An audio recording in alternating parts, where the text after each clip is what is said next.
checking out the place. They said, We- no, we- they'll maybe see you come back. again, you know. That's what we said. We'd see you again. Yeah, 15 see you seconds. again. I always forget how to set this up. You just copy me. You want to be sure it's random? So if I do this, that means you're gonna copy. It's on. Just whatever I have, exact opposite. It should be the exact same. Yeah. That's it. I only play online, and I haven't played in a while. Did you get into it in the last couple of years? Or? Yeah, I found the pandemic. Okay. So, There's probably a lot of people like you now yeah. that are just got into it from online. Yeah. So switch those. Yeah. And as we start the game off here, I noticed that my opponent also forgot that after you make a move, you do need to press your clock. So I hit it for him, and we're off. Playing a London system, also speaking to the fact that he may have just got into chess. Hell, he may have even caught a few of my London videos. It's my first time in the town. First time here or in Toronto? Toronto. Okay. Yeah. We meet Chris, first time visiting, but I'm making small talk, but I'll be honest, I was paying very close attention to this opening because knight f3 is not supposed to be a great move here. Queen b6, and then if queen b3, c4 by black is a well-known thing. So I'm expecting him to walk right into it, but he stops halfway and goes queen c2. Now if you play bishop f5 here, dc5, sneaky move, actually gives white the advantage. I was aware of this. I played g6, but the position that I got didn't seem all that special, as he met my move bishop f5 with bishop d3. He's now offering this b-pawn for free. Whether he knew this or not remains a mystery, but taking on b2 allows rook b1, rook takes b7 by white, and I didn't want to go into those complications at all. So I said, sure, we'll trade pieces here. He obliges, and after queen takes bishop back, I think I'm not going to be touching that b-pawn, and instead it's time to focus on just getting castled.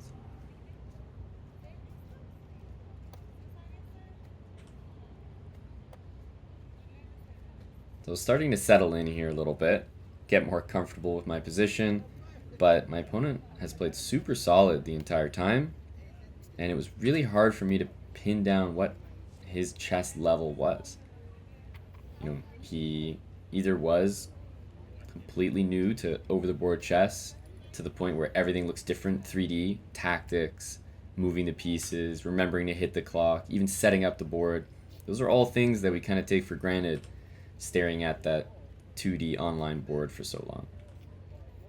The other option was that he was just a lot stronger than he was representing, and I kind of thought, hey, there might be a bit of an act to this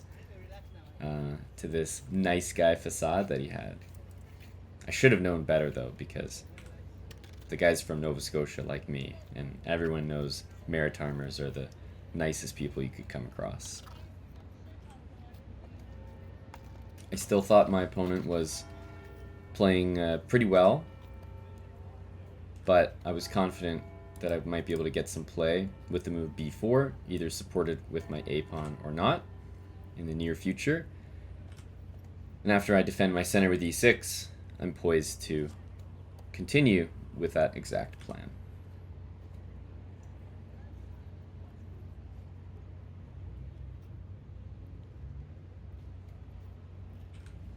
But I have to admit, Chris was still in my head.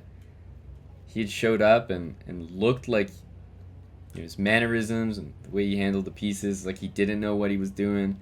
But his moves kind of said that he did know what he was doing.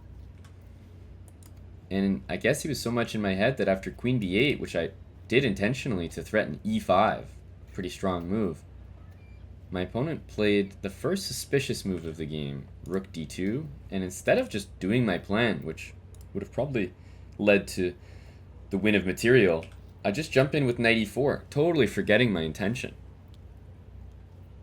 I don't have a bad poker face, so you can't really tell, but I was upset for not playing e5, but what a lack of focus. I don't play e5 for a second time. This move would have been good. Instead, I take on c3, giving my opponent a chance to play bishop takes bishop, and he does exactly that. Now I'm still better here. Black has a sizable advantage, but my opponent has done a good job only losing one pawn here. This pawn on c3 is going to be a goner, but instead of just grabbing it straight away and potentially having some issues on this long diagonal, I decided to play queen e5 preemptively.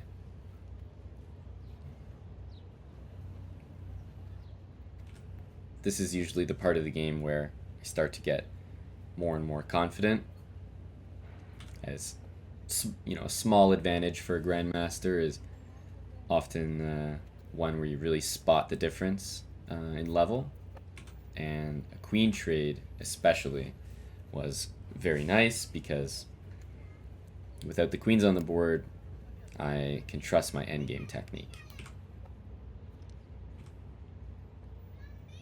Unfortunately for my opponent, this particular pawn move didn't exactly solve the issue, but I started to wonder whether rook b8 or rook c8, these sorts of moves, would be even better. I decided to just take the pawn, but I was really interested in trying to bait him into a knight e2 check. I thought better of it and just decided to take the material, and I think that's probably because I still wasn't sure the exact level of my opponent here. Now black's up 2 pawns. One of them is an outside pass pawn. I'm starting to feel pretty confident again. It's time to push him, baby. That a pawn is going right down the side of the board. But again, there just don't seem to be any major blunders by my opponent, so I still had a hard time pinning down what level exactly he was at.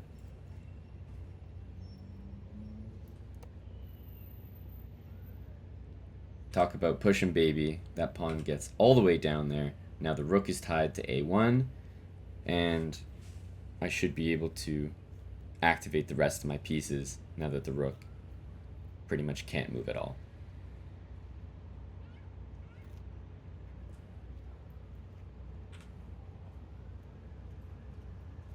It's really familiar to me. That's another game I just played. I lost it, so let's hope again. Reminiscing that not all games in the park had gone my way this day.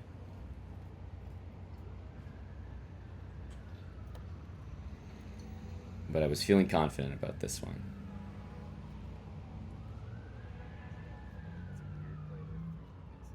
A little bit, yeah. Here I'm kind of prodding him again. I play with like red color. Oh, you play custom. Yeah. With the funny noises. Turns out he plays custom, which means he's got, you know, all the animation sounds and probably different colors going on. So yeah, this guy's fully an online chess player, and it was starting to become clear to me that that was the case. I started to feel a bit bad that I maybe thought he was deceiving me earlier, but I just gotta be honest, that's how it felt. I just thought, man, there's no way this guy could play that well and not even know like how to set the pieces up. Even here, like, he's playing really good defense. I had to give up my a pawn and go pursue the pawns on the other side of the board, which is definitely the way to go.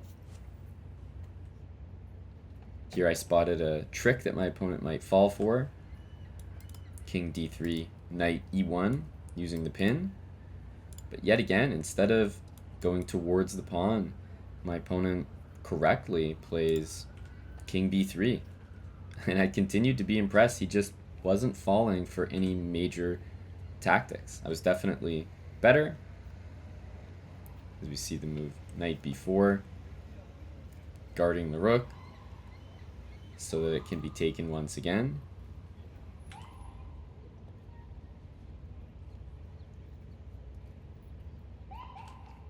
He takes the correct way. King takes would have meant the pawn queens.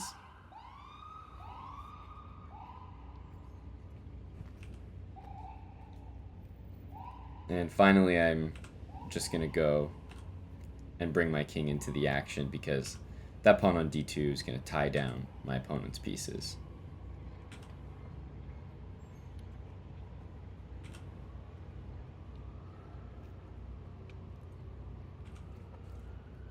And at this point, it was just a matter of conversion, but I constantly underestimate how much time is left and you know, how many moves I can actually play in that time. Oh, a bit of an illegal move there. King to e3 instead. I lost a bit of time as a result, but fortunately we were able to settle that one cleanly. My opponent was actually using the same thing that he was doing earlier in the match, which was moving the pieces with one hand and then hitting the clock with the other. That is a faux pas, just so you guys know. You always use the same hand that you move the piece to hit the clock. Hey, what's up guys? I hope you enjoyed the video. It's going to be part of some more videos from Nathan Phillips Square here in Toronto. As you can see, it's beautiful. But if you like that video, make sure to check out more of that right over here and subscribe to the channel right here and turn those post notifications on so you don't miss the next video.